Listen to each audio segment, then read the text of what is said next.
What's happening, Fresh Bake? We're on the Pixar Pal Around, starting our update on Disneyland Construction throughout the resort with a look at Marvel Land, or what used to be Bugs Land, and there you go. There is the current state of devastation today. My goodness. That's going to be our focus today as we start looking at this right away, is just how much they have, well, I don't know what the word is, demolished Bugs Land. Week to week, it's getting more and more obvious. I mean, look at this right here. Last week, we could kind of see the tent for Tuck and Roll. And this week, I mean, we could really see that tent and what isn't there anymore. The only thing that remains is the actual tent structure itself. And I would be willing to guess that by next week or maybe the week after, that tent will be completely gone. But you can see the tent. And it's, the supports that are the straws, the colored straws there. Here's how it looked. This is how it looked the first week we started doing this, before they had done any demo. And there's the tent right there that you could barely see. You could barely see the tent. And there's just a bunch of trees. And you can see the kind of the clovers there sprinkled throughout. But really, Bugs Land was just one of those lands that was completely enmeshed in trees. And it just goes to show you guys just how much trees mean in terms of just, the overall aesthetic of the land, but also sightlines and things like that. We're going to show you more of that in a minute, but that's how it looked. What was that? That's September, I think, mid-September. And then here we are today. Now, if you want to know, look at this. I'm going to pull at you a little bit. Here's Tuck and Roll. There's the straw. You see the straw right there? That's the support that we saw, the blue one. This is everything in there is gone. It's just gone. There's the blue straw. See, there's the blue straw. That's where we were standing right there, man. Doesn't that just blow your mind a little bit? But, Tuck and Rolls is gone. And so are all the trees. And, well, I guess now we could say, what do you call it? Francis's Ladybug Boogie is gone also. No, we didn't even talk about that. All right, I'm trying to get my focus again here. We're going to look at the Tough to Be a Bug structure here in a second.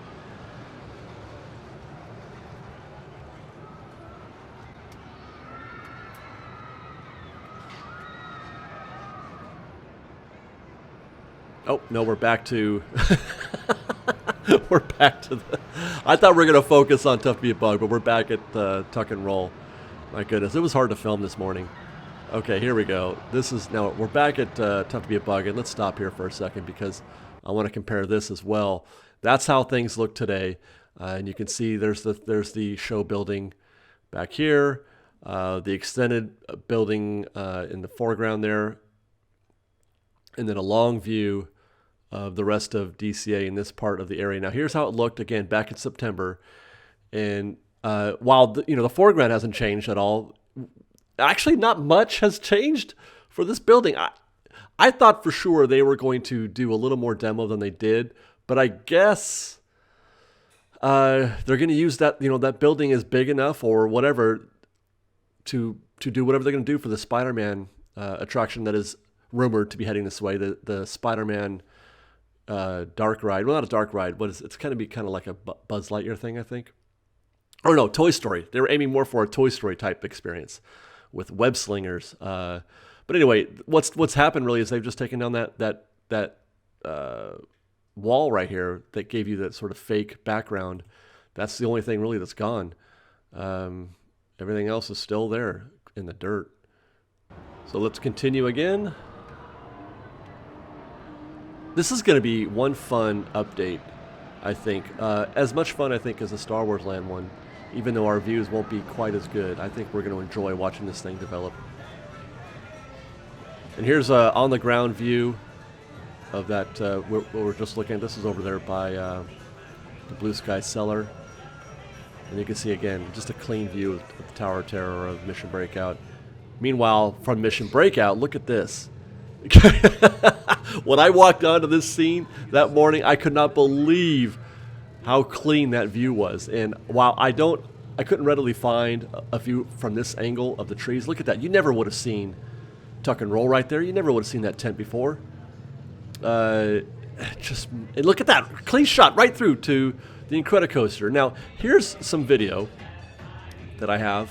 Look at this, all those trees. That was our view when we walked in. Look how surrounded we are by the vegetation. It's all gone. It makes you kind of sad a little bit, doesn't it?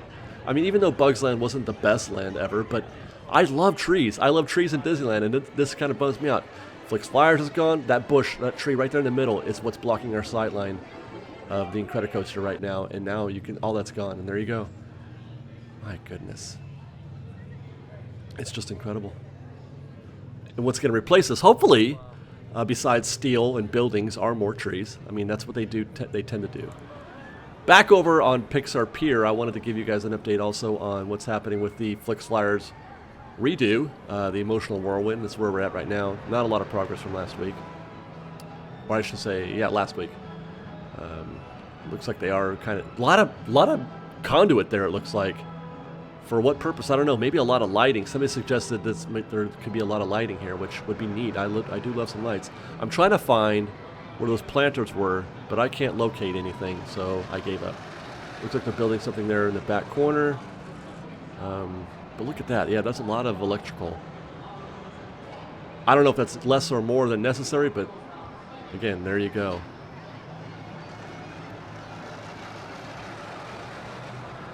Meanwhile, from the World of Color department, the water's up. That means they've lowered the World of Color stage, which is probably a good sign, I think.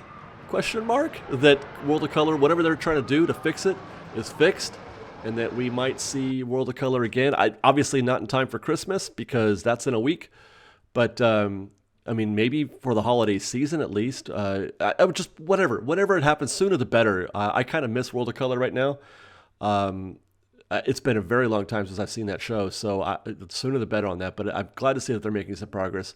A few weeks ago, we noted also, and I don't know if we talked about this in an update, but those blue deals, not the pyramid-looking things, but the blue deals in front of it, were newly added. I would say maybe a month ago.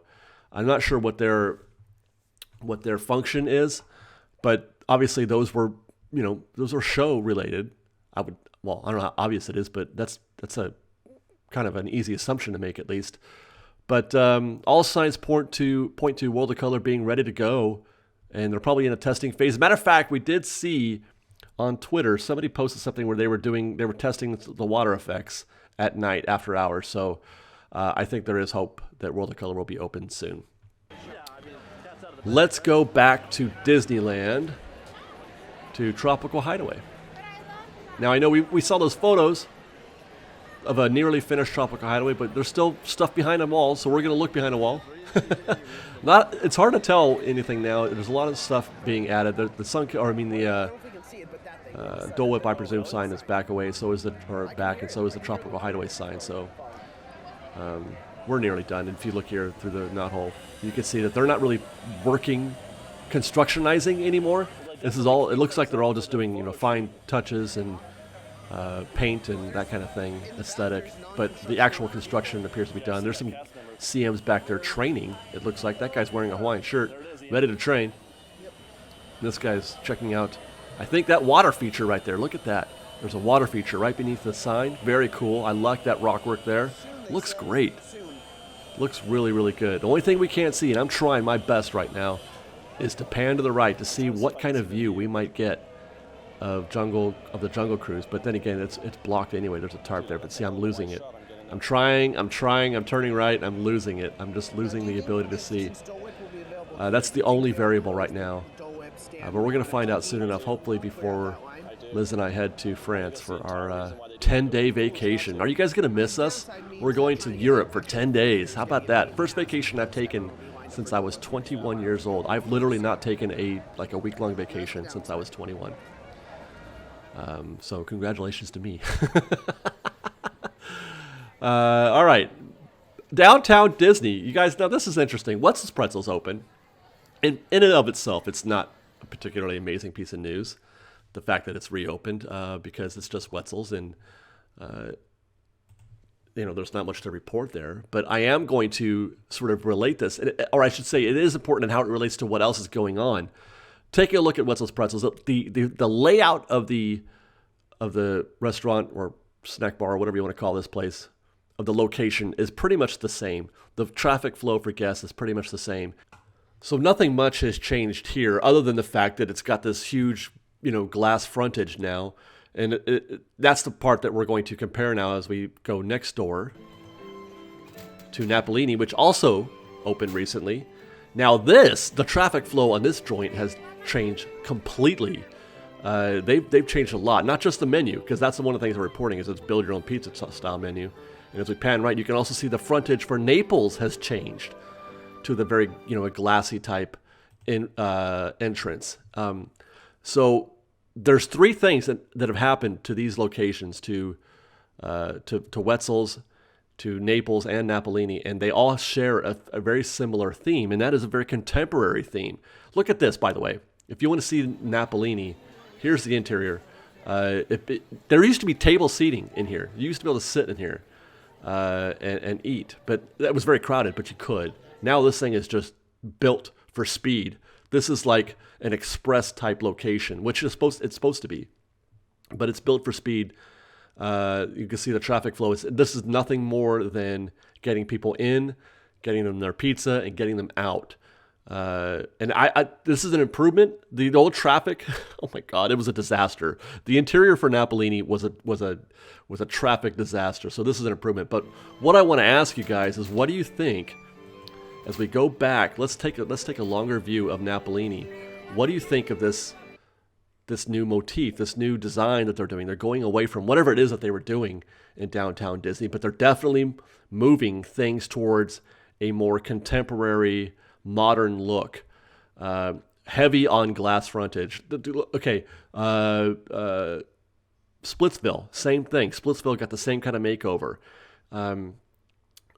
Compared to, let's say, the House of Blues. But I mean, obviously you can't build those two buildings the same, but that's also why they didn't just reuse the building for House of Blues, and they rebuilt it again, and it's loads of glass there too. So very modern, and I'm wondering if this is going to carry over in some way to some of the other locations like Tortilla Joe's, or, well, I don't think they're going to do anything to New Orleans Jazz Kitchen in downtown Disney, because that would just seem wrong. That would just seem really, really wrong. But a definite change, and I would assume that Black Tap and Ballast Point are going to have similar motifs, which is probably why we haven't seen them put it. That's probably why there's no wall. When you look at the construction that's happening there, there's no wall there. Why aren't they doing that? Because it's going to be glass. It's probably going to be glass there. So there's that. But yeah, what do you guys think of this new motif for downtown Disney? Do you prefer the modern motif, or do you like the old way they had it, where each store had its own character, as it were, its own design? Now, that's not to say that it was good. In my opinion, I wasn't a big fan of a lot of the theming or design of the exteriors, a lot of the locations in downtown Disney. So I'm not saying that it's better, but it is what it is. Each store had its own theme, its own design, whereas this new modality that they're going for at downtown Disney, they all seem to be sharing a fairly common aesthetic amongst the new stuff coming in. Let us know, you guys, and that'll do it this week for construction updates around the report, or around the resort. Thanks for watching. Please take a moment to like this video, share it with your friends, subscribe to our channel, and we'll see you guys next time. Fresh baked!